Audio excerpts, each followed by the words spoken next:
Thanks everyone for attending today.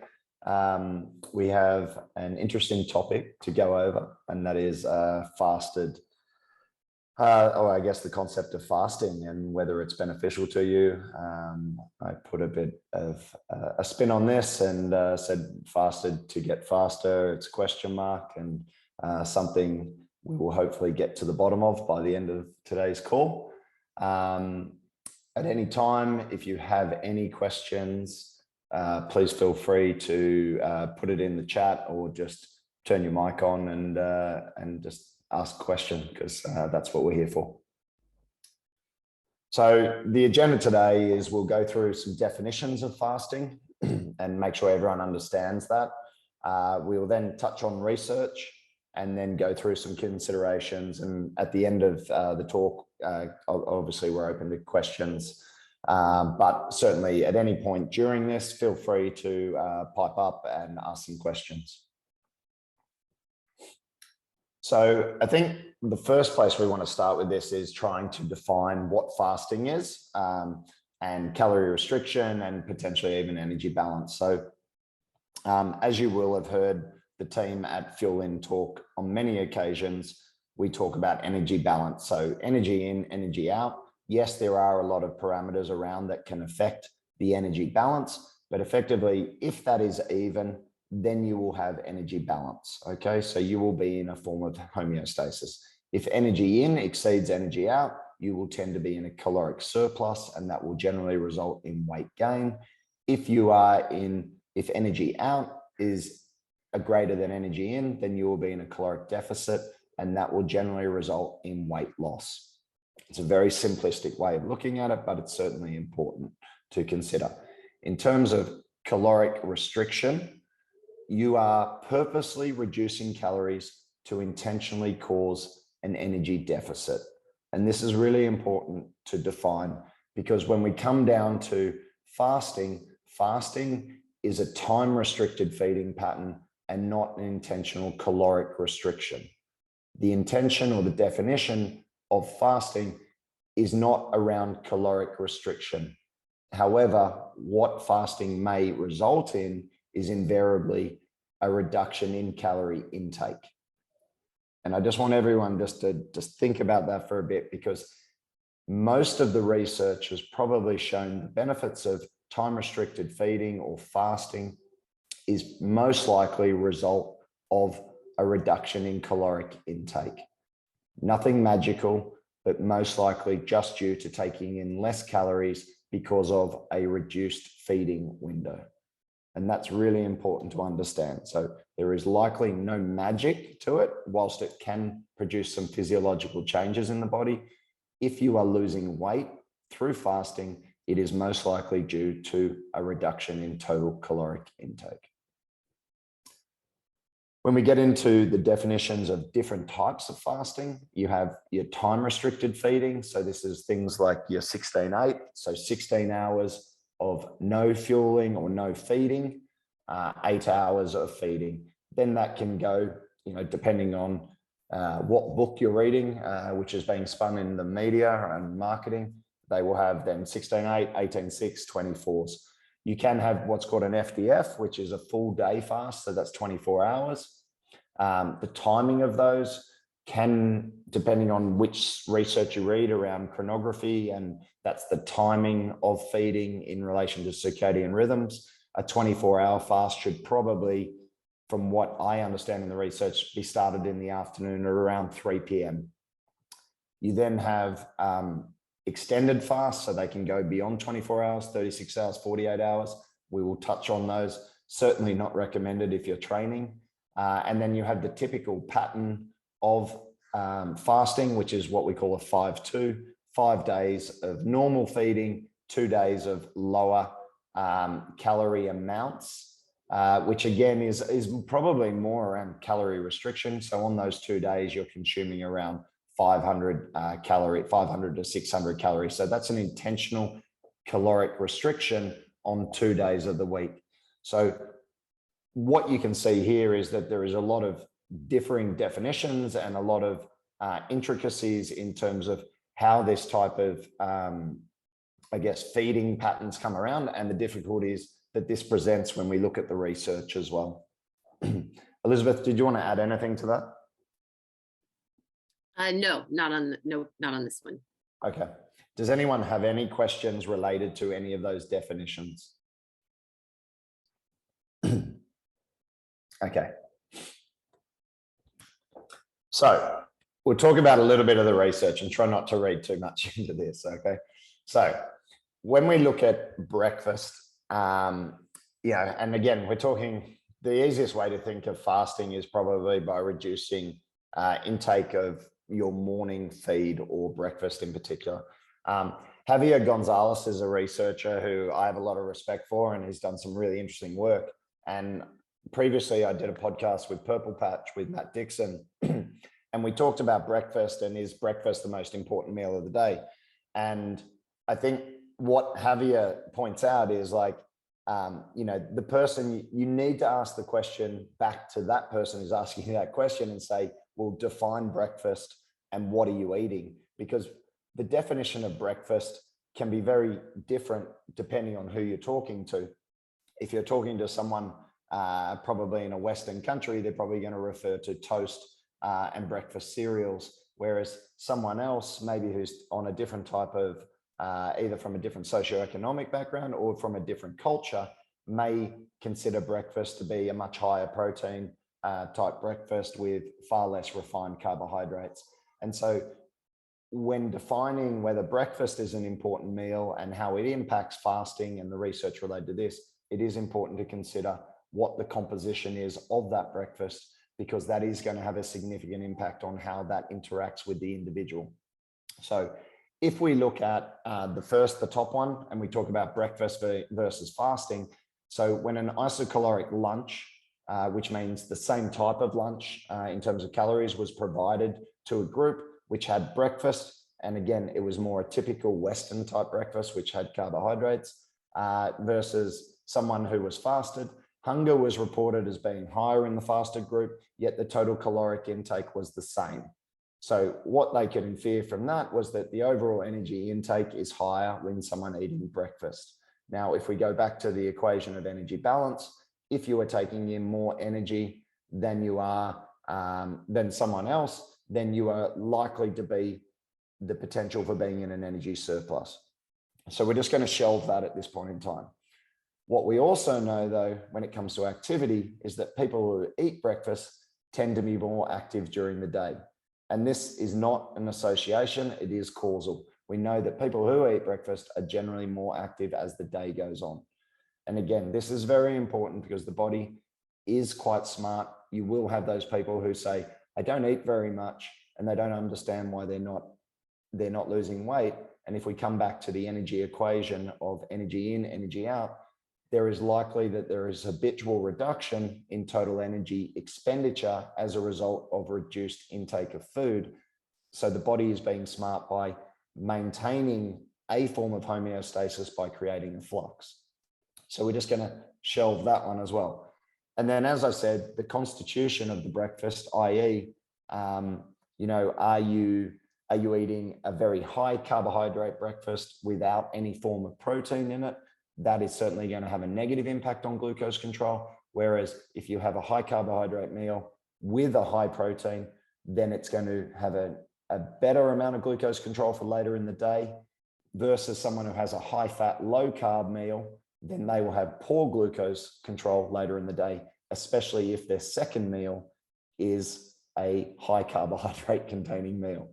So these are just 3 points from the research. And certainly if anyone has any questions, feel free to ask it now, because as I think it is very confusing. And there are so many parameters to this. And what you start to see is that in nutrition, nothing is clear cut. Do you have anything to add to that, Elizabeth? Yes, only to second your point that I think a lot of athletes will see online. Oh, I fasted and I did this diet and it worked well for me. I lost all this weight. Or, oh, I fasted and my training has increased. And we really have to remember that there are so many other outlying factors that to say it was just because they were fasted, or to even understand what kind of fasting they were doing, it's all so different and so individualized that there really isn't that one answer that's going to be like the magic solution to all of their problems that's going to work for all the athletes. Absolutely. Absolutely. So let's get into a little bit more research around fasting and breakfast. And, again, a lot of this research is around breakfast because that's the easiest meal to reduce, to create like these 16/8 and types fasting scenario. So body composition. So if we get into body composition, then you are thinking about if the timing with energy balance, okay, so there should be no change in body composition. So i.e., if it's just about you going, I'm eating between 12 and 8 o'clock at night, or I'm eating a full day's meal, but the total amount of calories taken in is exactly the same, there should be no change in body composition. But as we pointed out and what we talked about before, is that the likelihood is that that never occurs. When someone goes into time-restricted feeding, it is extremely likely that the individual, and we've seen this in multiple research through ad libitum energy intake, when someone is instructed they can eat as much as they want over the 24-hour period, or if you're in the time-restricted window, they just don't eat as much. So that is why body composition and weight loss tends to occur. So there's nothing magical about it. It's just that you're probably eating less. If energy balance is the same, sorry, knocking my cord out. If energy balance in terms of energy intake, i.e. food intake, total calories is the same, then there should not be a change in body composition. The really interesting research then comes into blood glucose, because this is what everyone's interested in at the moment because of certain biohacking and markers that people can stick on their arms and things like that. So if we go into blood glucose, and I probably should have had these the other way around in terms of non-exercising first, but we'll go with exercising first. The research just isn't there. We don't know really the long-term effects of fasting in terms of blood glucose control. However, what we have seen is that potentially eating breakfast prior to exercise may have some negative effects on glucose control later in the day. Now, it's not to say that you shouldn't eat before training, and please don't take that as the message, because we certainly encourage this, because it's going to be determined by, again, when we talk about purpose, what is the purpose of that session? What is the duration of that session? What is the intensity of that session? Then fueling before that session can become very important. What we're hinting at here is that some fasted training may improve glucose control in the short term, i.e., when we tell you, or as you're learning, that for a session that may be 60 minutes or less, you probably don't need to have a huge amount of food prior to that. You can go and do that session fasted. Some of the lower intensity, longer duration sessions, if you want to do them fasted, you can, but just remember it can have a negative impact on performance. So whilst you might be improving health in terms of some glucose control, if that is a consideration that you have because you've been told HbA1c is up, or your fasting blood glucose is up, or fasting insulin is up, then considering some fasted training could be beneficial to you. However, we don't know what the impact of that is in long-term for health, but we also don't know what the impact on long-term exercise is. And that's really important to consider. The other consideration, which I haven't put here in terms of exercising and being fasted, in terms of all the physiological changes to mitochondrial function and certain factors within the body, all of that fasted training is after glycogen depletion. And that means doing very, very hard exercise for 1 to 2 hours in the evening to create glycogen depletion, and then waking up in the morning and doing a further 2 hours of exercise, potentially in a fasted state. And I can probably guarantee that none of you do that. I could be wrong, some of you might, but it's a very, very difficult protocol to maintain, exhausting, and if you have a job outside of triathlon, it's going to probably ruin your day job. Then we go into blood glucose control with the non-exercising individual, i.e. you're not doing any type of formal exercise on that day. And what we know is that if you fast in the morning and then your first meal at lunchtime is containing high amounts of carbohydrate, you have what we call a second meal effect, and you see very poor glucose control and insulin control when eating that second meal. So I guess the consideration here, and this comes back to what we talked about defining even breakfast, is how can you control breakfast? I.e., does breakfast need to be a high carb meal? Could it be a high carb meal, certainly with protein, but could that second meal not necessarily be a high carbohydrate containing meal? And that possibly could impact glucose control for someone who is fasted in the morning. And that actually hasn't been studied to the best of my knowledge, where they've done fasting in the morning and then eaten a low carbohydrate, high protein meal, because the view on the reason why they did that is because they were basing it on what is normal habitual feeding for the average Western or average American. And that's the reason why the study designs have been put like that. Any questions so far? Elizabeth, do you want to add anything to that? No, I think just pointing out also that a lot of these studies, and when we're looking at glucose control, many triathletes have a morning session and an afternoon or evening session. And so the research isn't done on people doing 2 a day, multiple days during the week. So it's like, I want to reinforce the fact that our priorities as triathletes specifically are very different, even if we're trying to improve longevity and blood glucose control. And we just don't know yet how those second feedings, again, with a second session later in the day, could impact that session or blood glucose control later. So just all of this with a grain of salt. So Scott, I had a question on the blood glucose control. So who would be concerned with that? Like, what type of athletes would be concerned with wanting to control their blood glucose in your mind?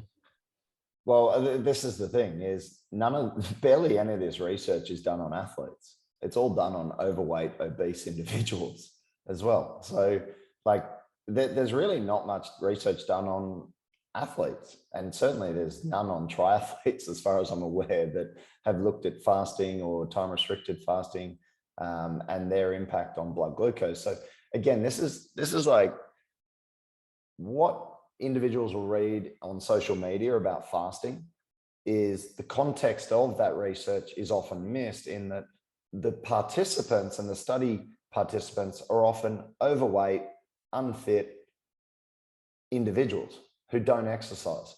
And so, you have to look at the population being studied and extrapolate the data from that and make sure that it is applicable to you as a population or a participant. Are you similar? Again, any studies done on females is population specific to females. And I think we're also seeing that with males. Now, a lot of the research is done on males. Can we extrapolate the data and say, oh, that applies to females? I think we're all coming down around to it and saying, maybe there are points of difference that we need to consider. So in the same manner, if all these studies done on fasting and breakfast and glucose control are done on overweight or obese middle-aged individuals, men and women, is it applicable to our triathlon group? I don't know. It's probably a good question. So I guess if we then go, okay, well, most of the studies aren't done on that, how do we then relate it to who may want to be concerned about this? Come back to baseline testing. What does your HbA1c look like in terms of your blood glucose control over the last 90 days? What does your fasting blood glucose look like? What does your fasting insulin levels look like? And again, don't look at one point over time.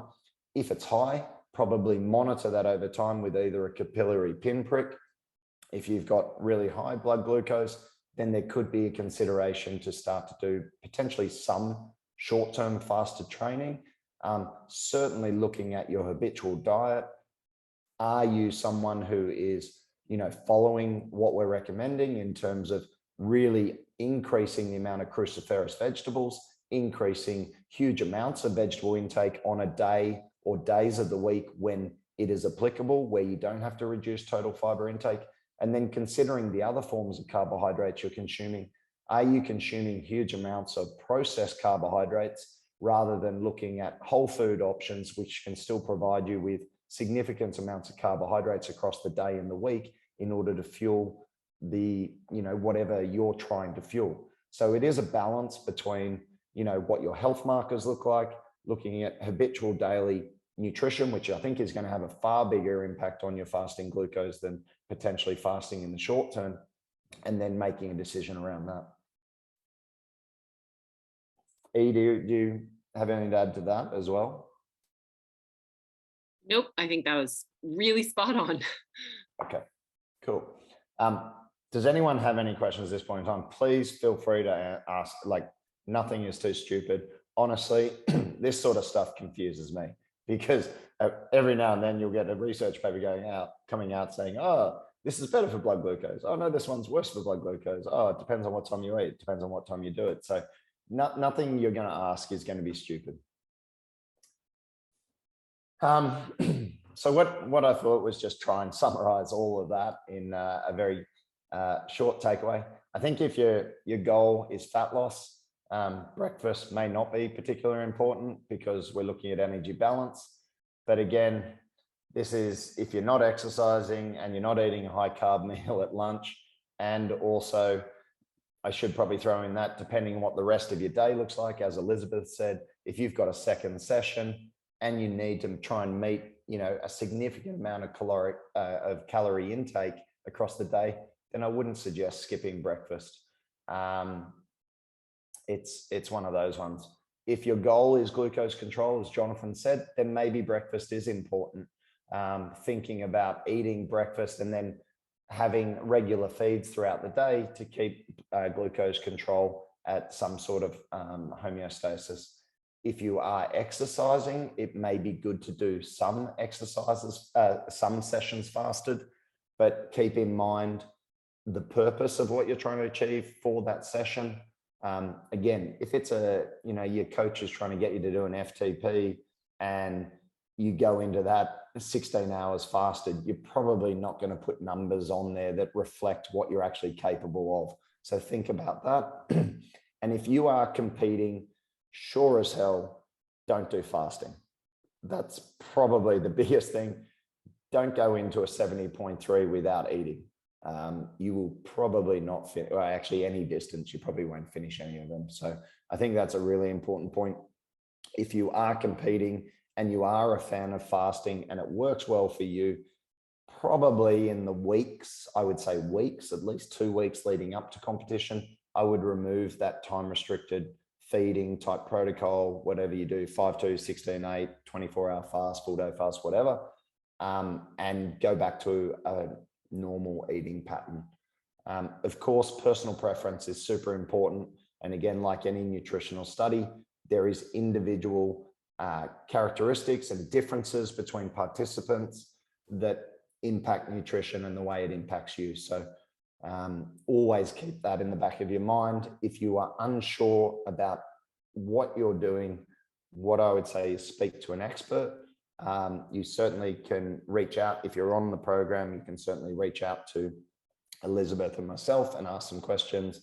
If you want to do sort of a full consultation, then feel free to do that as well. Scott, I do want to highlight that within the app, in your personal preferences, when you first signed up, we asked if you can fast or not, or do fasted training. And so you can always access that preference in the athlete and edit screen next to your profile picture. And so we do take into account the type of sessions that can be done fasted if you have selected that you can do fasted training. And so, we sort of take that into account and do that logic for you in those instances. Yeah, and on that point, look, if we give you a red meal or an amber meal before a session, which you go, you know what, I want to do this one fasted because I'm not going to do it that intense. I feel like doing my one fasted training this week because I believe it's going to improve my overall health. then just remove that red meal from there and bump up your post-session fueling. Have that 30 grams or 50 grams of carbs later in the day. Pretty simple. And I think, again, use your intuition, use the knowledge that you've gained through the program to say, again, it probably, if we're talking about energy balance, whether you eat that meal before or after, probably isn't going to have a significant impact on energy balance because it's calories in, calories out. It could have an impact on blood glucose control for that session, but it could also have an impact on performance of that session. So use your sort of nous to think about what you want to achieve. But certainly if you do want to do some sessions fasted that we haven't necessarily recommended, and there is reasoning why we haven't recommended it, and it's probably due to the intensity and or the duration of that session, feel free to do it. If you're unsure, maybe just ask the question. E, do you want to talk through those ones? Yeah, absolutely. So I thought a little side-by-side would be helpful. Pros and cons of fasting. The pros, obviously, it's simple. You don't have to, you're not weighing food, you're not counting calories, you're eating everything that we prescribe for you to eat. You're just changing when you're eating. So as far as the dieting methods, I think it's fairly straightforward. As Scott pointed earlier, there's some studies that show that there can be chronic disease prevention. So heart disease, diabetes, that potentially lower cancer risk if the mice studies end up being the same in the human studies.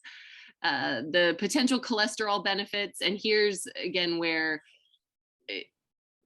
are there cholesterol benefits because you're not eating the breakfast foods that you used to be eating, i.e. a very sugary coffee, i.e. a muffin that has trans fats in it or saturated fats, or are you benefiting cholesterol? Is your cholesterol getting better because you're specifically fasting? So kind of like they put on the box of Cheerios. Well, this is a heart healthy food. Well, are the Cheerios heart healthy, or are you eating Cheerios instead of donuts and now your heart is healthier? So could be potential cholesterol benefits. There is studies have shown that there is a boost in HGH during that fasting window. But if you're already doing, your overnight fast, if your last meal is say 7 p.m. and you don't have an early morning session and you're eating at 7 or 8 a.m. in the morning, you're still getting that HGH increase, that boost anyway, regardless. But, and again, do we know the extent? Just because you boost HGH, does that all of a sudden mean you're going to have huge performance increase or muscular increase? We don't know, but there is data to support that.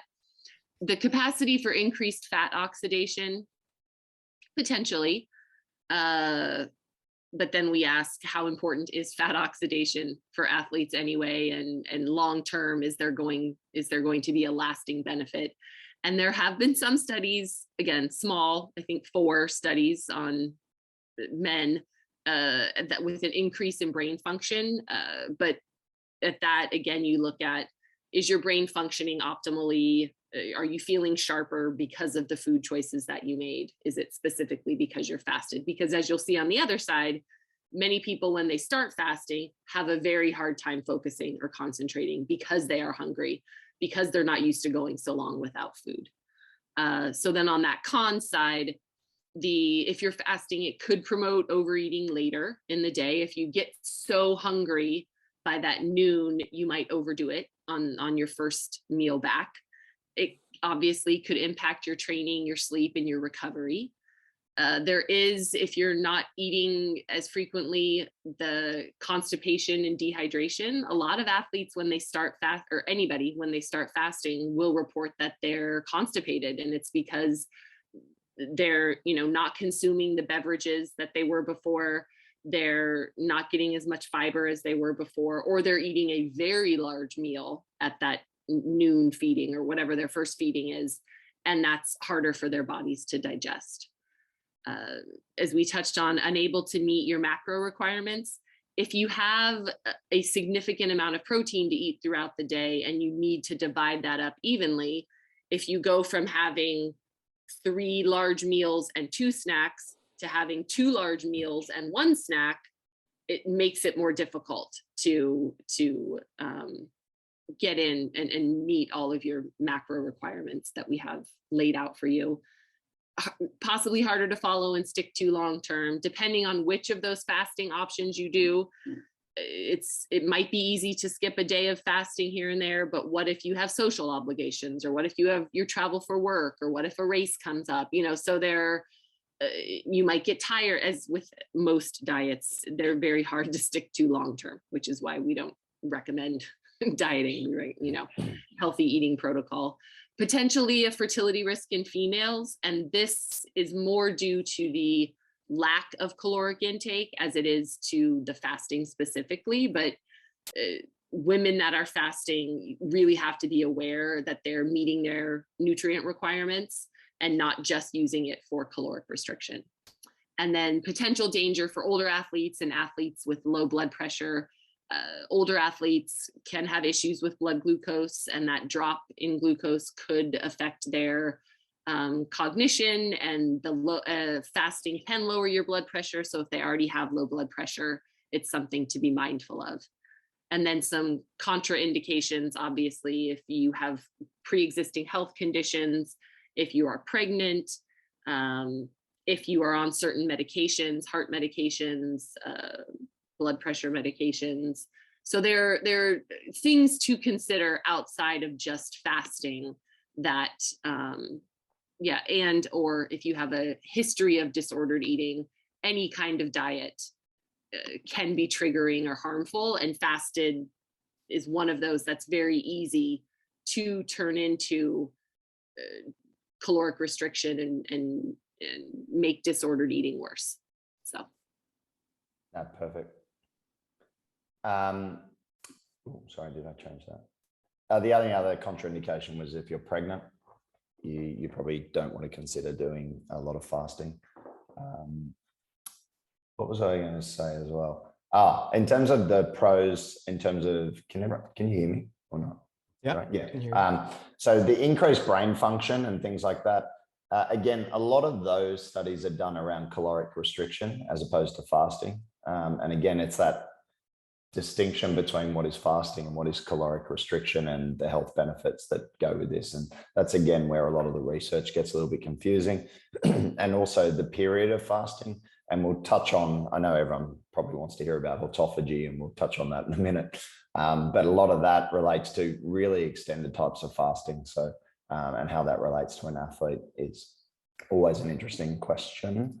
So when sorry, did someone have a question? No. Okay, so things to consider here is like the whole day effect. And I touched on this at the start, is like energy intake is also going to have a significant impact on behavior.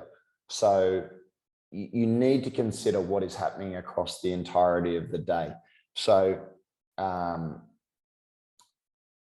compensatory mechanisms, or what we call flux within the body, are going to occur invariably when you start to reduce energy intake, either through caloric restriction or through fasting. So you need to take that into consideration and probably be very mindful of that if you are going to consider fasting, as you saw, if someone eats breakfast, they tend to be more active during the day.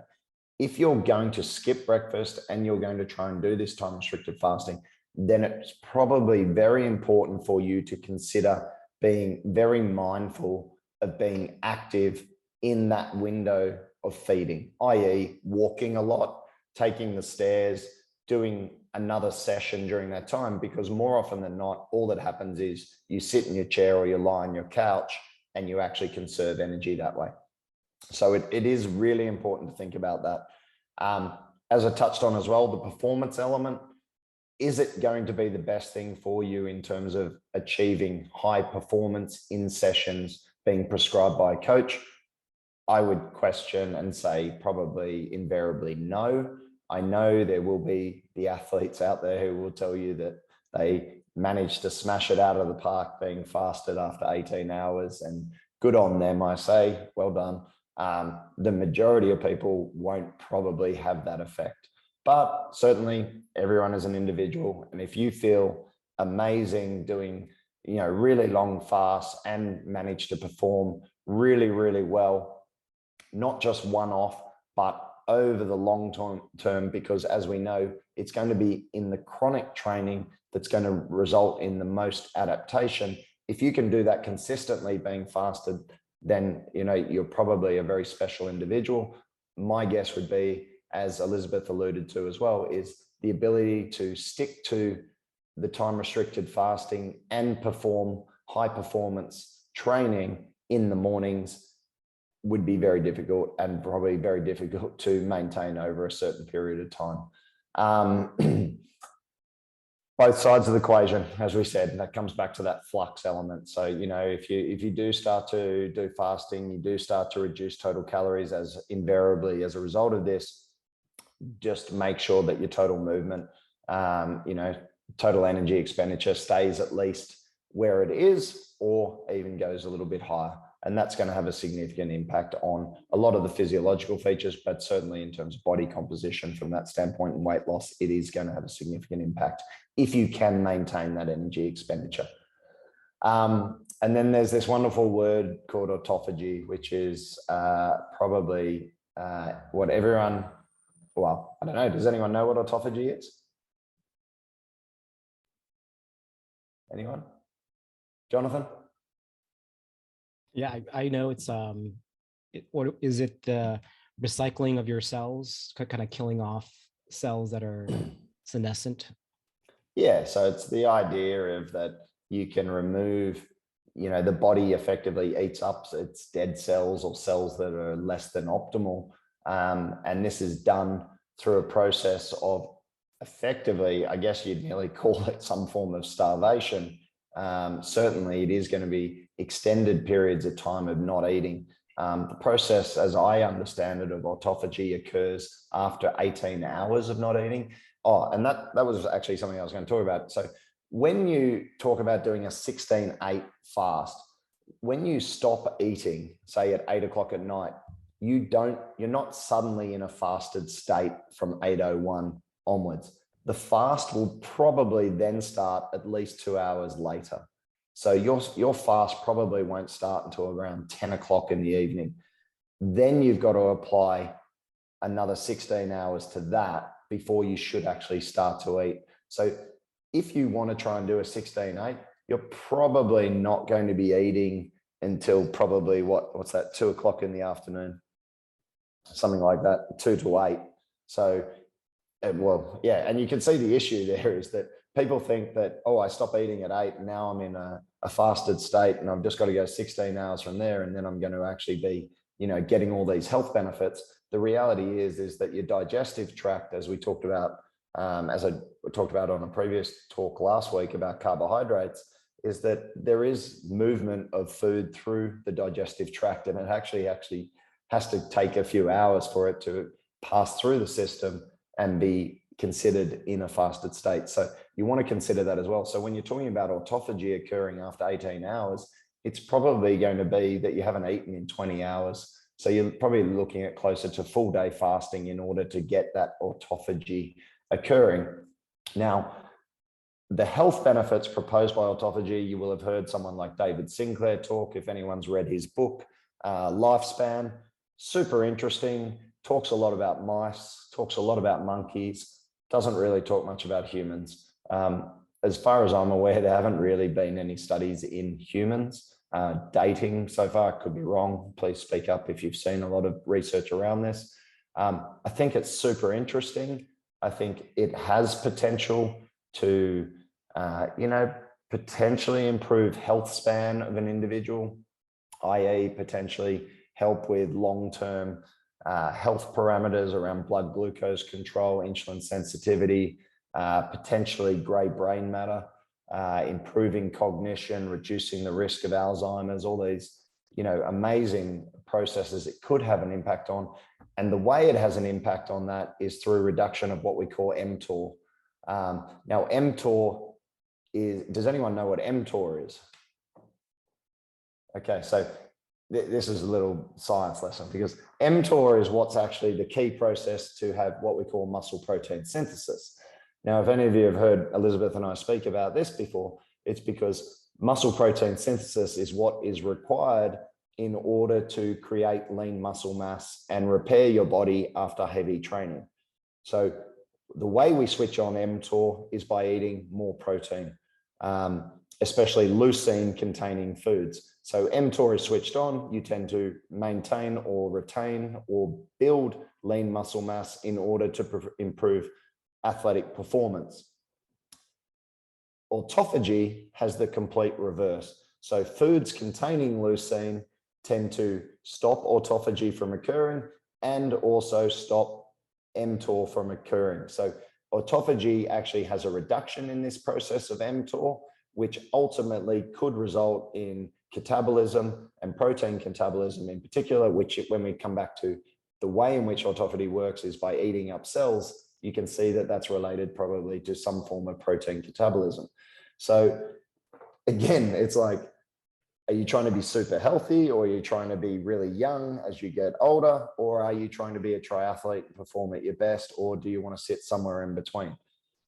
Maybe it's possible to consider some extended day fasting in the off season. Although again, considering when we talk about off season, often it's the opportunity to build up lean muscle and improve athletic performance through some different forms of training. So again, you can start to see potentially issues with this. Maybe there is some form of protocol where people do, you could think about it, and maybe you do one full day fast from 3 till 3 midweek, from a Tuesday afternoon to a Wednesday afternoon in conjunction with your coach, whereby you're talking about not having heavy training each side of that. You could do low intensity walk or a low intensity bike ride or something like that, and have that 24-hour fasting period and then get back into your training. It is a consideration. It's not something I do. I did do it when we were at the Maple Leafs. I did it with a bunch of the staff. They all hated me because they were all so hungry and hangry. You can imagine flying from a city to city and playing late at night for an ice hockey game and then not being able to eat in the morning or next lunch until the next day. It was a terrible decision to make. And so I think consider the external environmental considerations when you are thinking about doing this, and again, what your purpose is as you do it.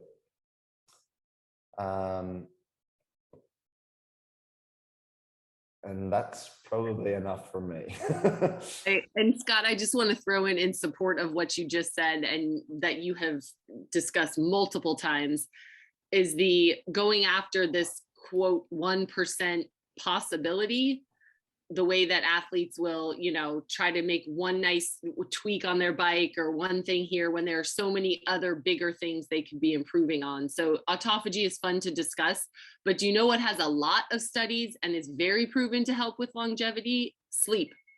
And so, how many athletes, myself included, have at times, looked at this new whatever biohacking tool, toy, supplement, whatever, and yet are stressed out all the time, which we know is bad for brain matter and heart health and overall longevity, and aren't sleeping and aren't making the best food choices, or are, training hard and eating well all week and then drinking or binging all weekend, and it's like, the idea of fasting is very important, but there really are some things that if we need and want to focus on lifespan, there are boxes we can check and should check first before jumping into fasted training, living, etc. Yeah, I mean, so many low-hanging fruit. And then I'll also just add to that is the other thing that is, well, prior to sleep, and again, the studies around sleep are also evolving. The one element that we do know changes telomere length and will improve lifespan is exercise. So exercise is the number one thing that will change your genetic makeup and improve telomere length to improve extension of life. So you just throw that in the mix and you're like, well, what are you searching for? And focus on the low hanging fruit. As Elizabeth said, like, you all exercise, which is awesome. VO2 max is probably one of the best indicators for how long you will live.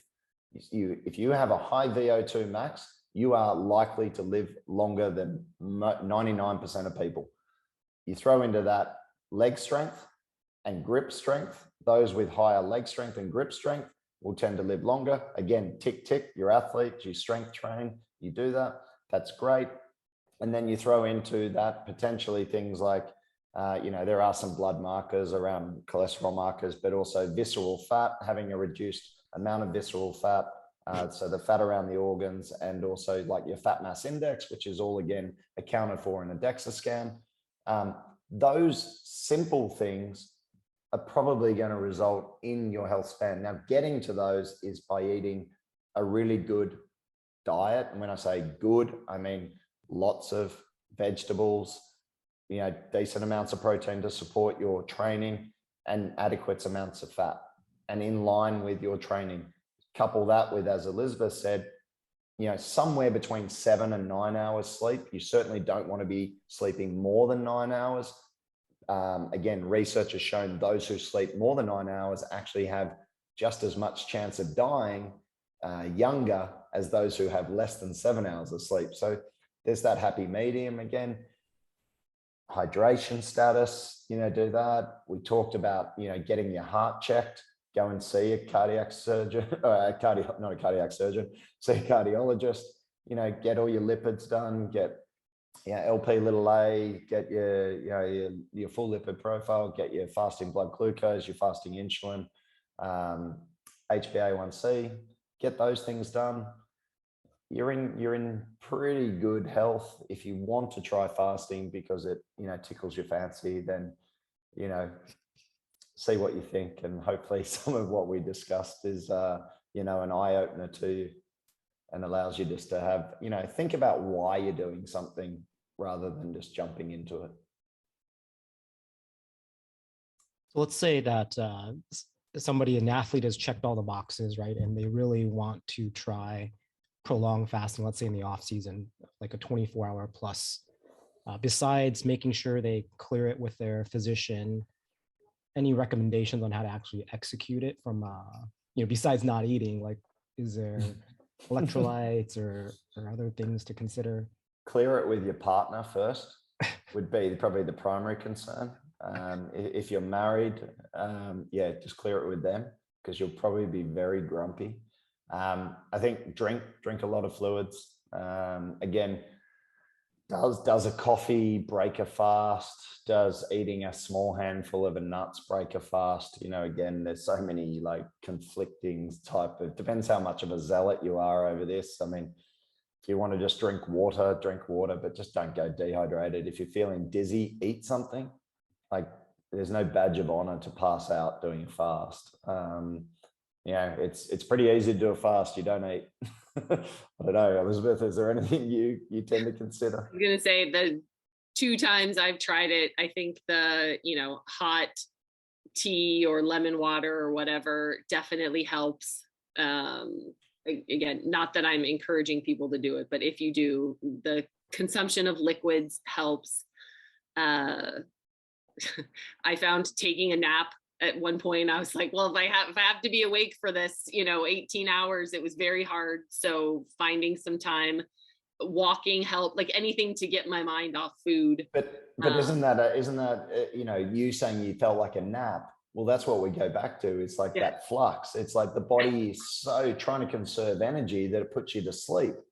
And then you wonder why it doesn't have a huge impact on potentially, not that you need to worry about body composition. It's not going to have a huge impact because you've been asleep and your body's, conserving energy expenditure. So, that's really a great, I mean, my practical experience, I've done 24-hour fasts. They're not nice. I would also recommend stay busy. So, I was lucky enough to be working in an NHL team. So I was busy all the time, running around. If you're sitting at home watching TV, you're going to be, all you start doing is tapping your foot, thinking about food. So, go for a walk, go for a hike, whatever it is, stay busy, go do some extra hours in the office or something like that. But yeah, try and keep yourself occupied is probably another good recommendation.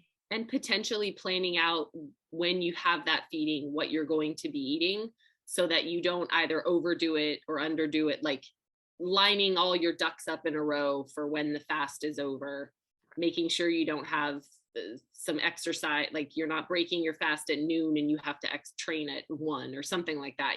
Like you've thought out when and where you're doing it and how you're going to do it helps as well.